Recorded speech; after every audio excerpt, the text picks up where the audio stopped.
அதுல காய்க்கிற மரம் எத்தனை இருக்கு? 120. எவ்வளவு காய் வருது? முதல்ல வந்துச்சிங்க ஒரு 1500 பக்கம், இப்போ 700. என்னென்ன உரம் இந்த தென்னை மரத்துக்கு கொடுத்துருக்கீங்க ஐயா? வேப்ப புண்ணாக்கு, டிஏபி, பொட்டாசு, யூரியா 4 மிக்ஸ் பண்ணி.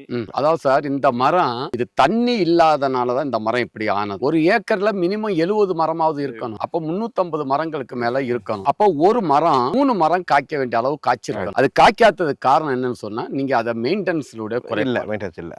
அதுக்கு என்ன செய்யணும் சொன்னா, இந்த மேல் மண்ணை இங்க கொண்டு வந்துடணும். இங்க பாருங்க, தூர்ல ரொம்பவும் சேர்க்க கூடாது. இப்படி இங்கதான் கழிவுகள் போடணும். போட்டுக்கிட்டு குப்பை சாணி நிறைய கொடுங்க. இப்படி வட்டம் முழுதும். இதுல வருஷத்துக்கு 1.5 kilo urea, 3 kilo potash, DAP போடக்கூடாது. சூப்பர் பாஸ்பேட் 2 கிலோ, 1 கிலோ ஸ்பிக்கு கீர்த்தி, 1 கிலோ தென்னை நுண்ணூட்ட சத்து, 20 கிராம் பூம்பும்பூ, இடையில ஒவ்வொரு கிலோ அங்குசம். தண்ணி பாயும் போது இப்படி போட்டு விடணும்.